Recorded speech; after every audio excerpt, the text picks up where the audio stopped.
तो ये है कि मी पुन्हा येईन ये केवल सिंगल लाइन नहीं थी। मी पुन्हा येईन के साथ मैं किस लिए वापस आना चाहता हूँ ये था, किसकी सेवा करने के लिए आना चाहता हूँ ये था, महाराष्ट्र को कैसे बदलूंगा ये था, ये सारी चीज़ें थी। लेकिन उसमें से मी पुन्हा येईन ये लाइन लोगों ने ज़्यादा कैच की और वो इतनी कैच हो गई कि वो जो कविता मैंने पढ़ी थी उसको किसी ने बंगाली में ट्रांसलेट कर दिया, किसी ने अंग्रेजी में ट्रांसलेट कर दिया और एक प्रकार से वो एक बहुत ही बस लाइन की तरह वो लोगों के बीच चली गई। और लोगों ने हमको चुनकर भी दिया।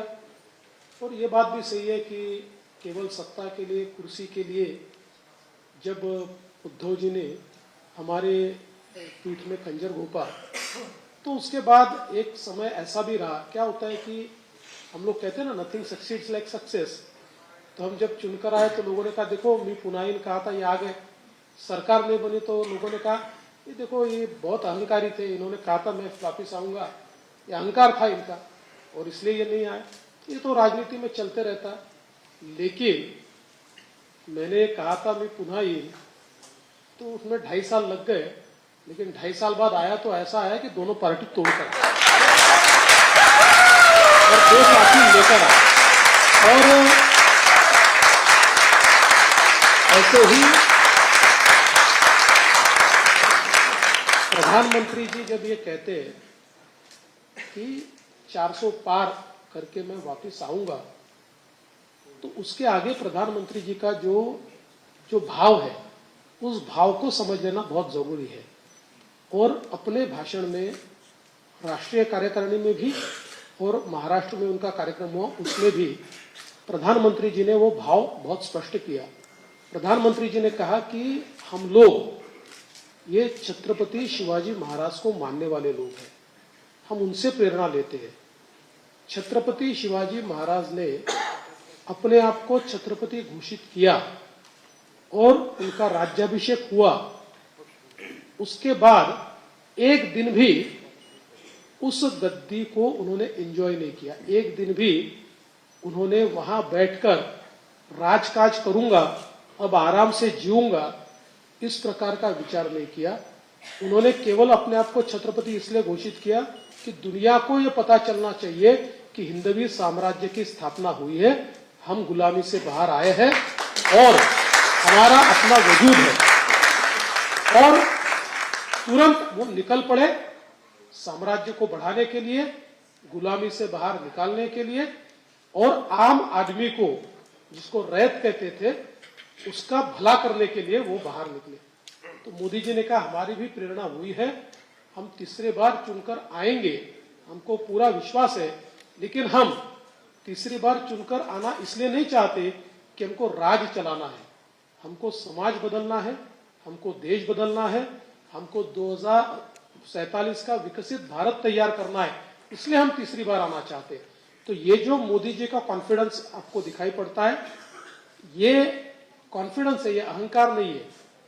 क्योंकि मोदी जी जनता के नब्ज को जानते हैं। मोदी जी को यह ध्यान में आ रहा है कि पब्लिक अपना मन बना चुकी है, लोग उनको तीसरा मौका देने वाले हैं और अनप्रेसिडेंटेड मेजॉरिटी के साथ देने वाले हैं, ये भी बिल्कुल स्पष्ट दिख रहा है। तो जिस स्पीड से प्राइम मिनिस्टर सर और आप बढ़ रहे हैं, आप तो कहेंगे नहीं, मैं ही कह देती हूँ, ये बात से चिंता होती है कि अब अकेली ताई क्या करेगी। Sir next question, moving on, ये थोड़ा गंभीर सवाल है। कांग्रेस महाराष्ट्र की राजनीति में एक बिग ब्रदर रहा है और पार्टनर्स रहे हैं उनके कार्यकाल में हमने बहुत टेररिज्म देखा है, B it the 93 bomb blast, B it the Taj hotel bombing. हमने ये भी देखा है कि इतने गंभीर एपिसोड्स के बाद ना तो उनके लीडर कोई ग्रीफ, कोई चिंता, कोई मरोस कुछ व्यक्त नहीं करते। इनफैक्ट 93 के ब्लास्ट के वक्त चीफ मिनिस्टर शरद पवार जी ने एक एडिशनल ब्लास्ट इन्वेंट किया था ताकि समाज मुसलमानों पर उंगलियां ना उठाए। और ताज के बॉम्बिंग के बाद चीफ मिनिस्टर, कांग्रेस के चीफ मिनिस्टर अपने बेटे, जिनको वो एज एन एक्टर लॉन्च करना चाहते थे, फिल्म इंडस्ट्री के प्रोड्यूसर्स, डायरेक्टर, एक्टर, ये टेरर टूरिज्म के लिए होटल पर दौरा करने गए। तो now we see that terrorism has been wiped out, but why does it happen? Why does terrorism become so widespread, had become so widespread in Congress rule? And how are you able to keep the country safe under Prime Minister, sir? देखिए, एक बात तो दुनिया का सत्य है, भय भी न होए न प्रीत। ये रामायण में भी कहा है। और जो व्यक्ति या जो संस्था या जो देश मजबूत होता है वही शांति प्रस्थापित कर सकता है। कमजोर कभी शांति प्रस्थापित नहीं कर सकते। और भारत ने एक ऐसा दौर देखा है कि जब हमारा पड़ोसी देश हमारे देश में क्रॉस बॉर्डर टेररिज्म करता था, आतंकियों को भेजता था, हमारे देश में अलग अलग प्रकार से बम विस्फोट करवाता था, लोगों को मारता था, और हमारी सरकार क्या कहती थी? हमारी सरकार कहती थी कि हम इसका निषेध करते हैं, हम इसको कंडेम करते हैं, हम यूनाइटेड नेशन में जाकर कंडेम करते हैं, हम स्ट्रांगली कंडेम करते हैं। एक कंडेम करते रहते थे, वो बम विस्फोट करते जाते थे, क्योंकि उनको पता था कि भारत में ये ताकत नहीं है कि भारत हमारे ऊपर रिटेलिएट कर पाए।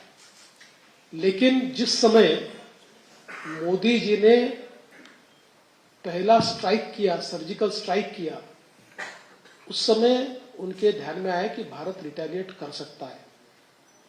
लेकिन बावजूद उसके उन्होंने जब दूसरा अटेम्प्ट किया और जब एयर स्ट्राइक हुआ तो उनके ध्यान में ये कैपेबिलिटी भारत की आई कि ये पुराना भारत नहीं है जो अमेरिका के पास जाकर रोएगा, जो यूनाइटेड नेशन में जाकर रोएगा कि भाई हमको बचा लो, इनको समझाओ।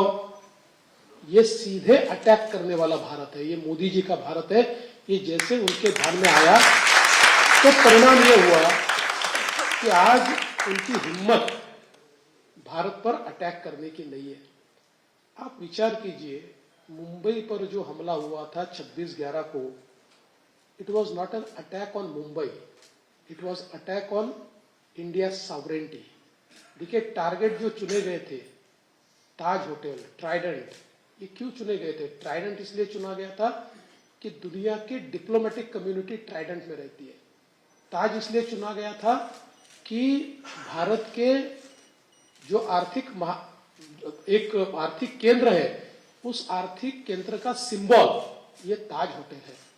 तो उन्होंने हर चीज इस प्रकार से चुनी थी कि एक संदेश देना चाहते थे कि हमारे सामने भारत कुछ नहीं है, 10 लोग मिलकर भी हम भारत को हिला सकते हैं।